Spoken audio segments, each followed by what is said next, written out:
Verbe pronominaux. Les verbes pronominaux possédant du prénom. Les pronoms personnels sujets et les pronoms mais, te, c'est, nous, vous, c'est qui accompagnent les sujets. Les sujets s'élèvent et s'élever.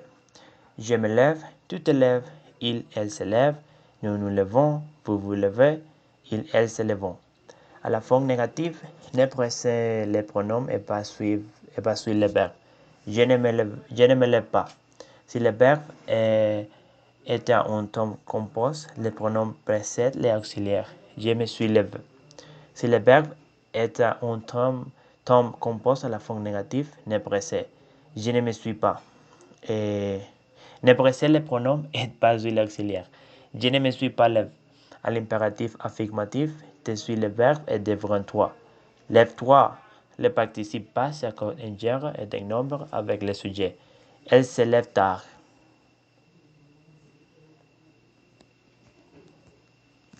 Il existe deux types de verbes pronominaux. Et les verbes essentiellement pronominaux qui n'existent que la forme pronominale, se méfier de ces pêches. Les verbes accidentellement pronominaux qui possèdent une forme réfléchie, se lave, se rager, est une forme non réfléchie, lave, garer. Les verbes essentiellement pronominaux.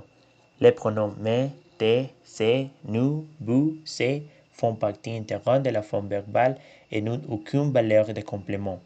S'absenter, s'apercevoir, s'approcher, s'attendre à, s'enfuir, s'ennuyer, s'évanouir, se dépêche, se méfier de, se moque de, se souvenir de, se taire. Les verbes accidentellement et pronominaux. Ces verbes sont en forme pronominale et non pronominale. Il existe deux types de verbes accidentellement pronominaux, les verbes réfléchis et les verbes réciproques. Les pronoms sont compléments d'objets directs ou indirects. Lorsque le pronom est complément d'objets indirects, le participe passe n'accorde pas. Ils se sont élevés. Les verbes réfléchis indiquant une action exercée par le sujet sur lui-même. Servir, se blesse, se casse, se lave, se lève, se peigner. Les verbes réciproques indiquant une action exercée par le sujet sur d'autres personnes.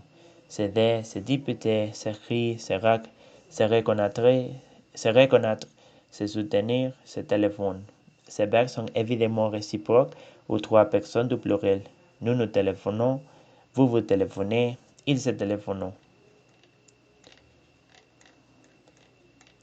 L'interrogation partielle. L'interrogation partielle ne porte pas sur l'ensemble de la phrase. On ne peut donc pas répondre par oui ou non, mais sur un élément de la phrase. Elle est introduite par un adverbe, un adjectif ou un pronom interrogatif. Interrogation partielle introduite par un adverbe interrogatif. Les trois constructions caractéristiques de l'interrogation totale s'appliquent également à l'interrogation partielle introduite par l'adverbe interrogatif. Où, quand, comment, combien, pourquoi. Construction est-ce que et inversion. Exemple. Où vous travaillez où et vous travaillez où. Note. L'adverbe peut être placé en début ou en fin de phrase. Pourquoi est toujours placé en début de phrase?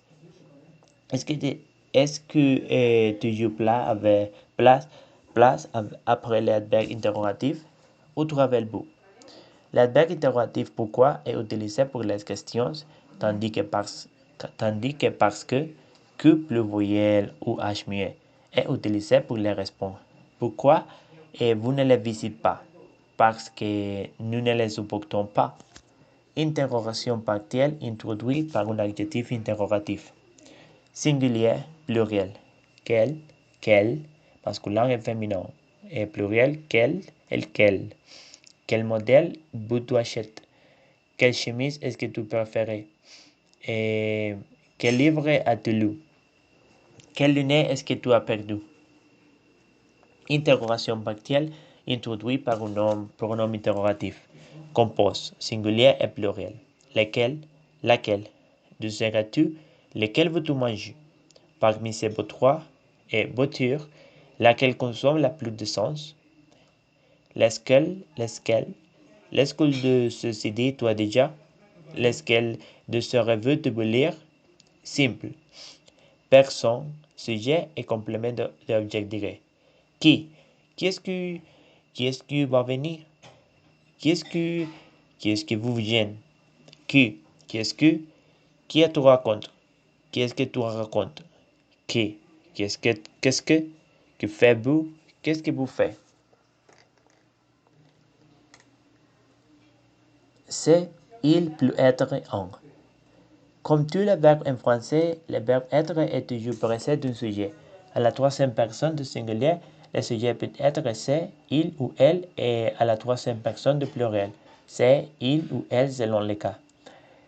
Utilisation du présentatif c'est plus être. On utilise c'est, saison devant un nom précédé d'un déterminant qui peut être un article défini, un article indéfini, un article indéfini, par exemple, c'est le portable de ma sœur. Un article indéfini, c'est un trois crayon. Un article partitif, c'est du cacao. Un adjectif possessif, c'est mon collègue. Un adjectif numéral, ce sont deux jumeaux. Un adjectif démonstratif, c'est ce dictionnaire que j'ai vu. Devant un pronom personnel, c'est lui le copain de Lisa. Possessif, c'est lésion.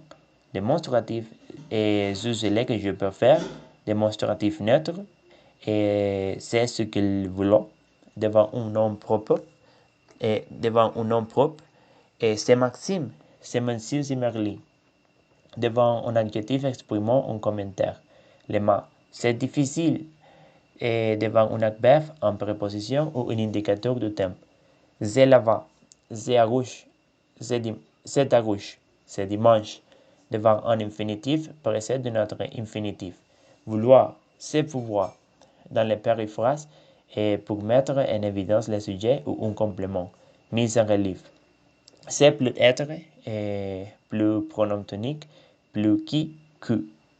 Et c'est elle qui est responsable de ce projet.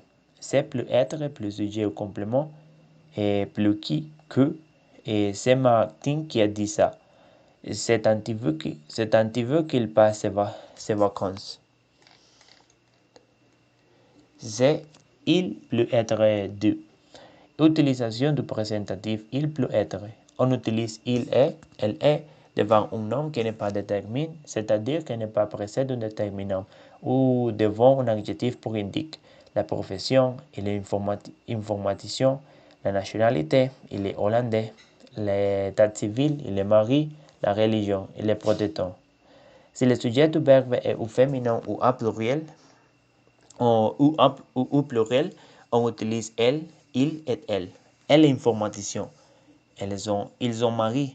Elles sont protestants. Et dans l'expression du temps, pour exprimer l'heure, elle est 6 heures, midi, minuit. Il est tout tard, devant un adjectif ou un adverbe, et faisant référence à un homme qui paraissait ou qui suit. J'adore Brad Pitt. Il est très beau. Sa mère, elle est très sévère. Si l'adjectif est utilisé pour faire un commentaire, on utilise certes. La confiture de framboise, c'est délicieux. Devant un adjectif suivi par la construction de plus infinitif sujet, il est important de faire ce travail. Il est inutile d'insister. Sinon, que plus verbe ou subjonctif, proposition sujet, il est important que tu fasses ce travail. Il est nécessaire que tu réussisses cet examen pour être admis à Sciences Po. Dans les langues parlées, on utilise ce ou lieu de il est, surtout à la forme négative. C'est important que tu fasses ce travail. Ce n'est pas grave si tu ne viens pas.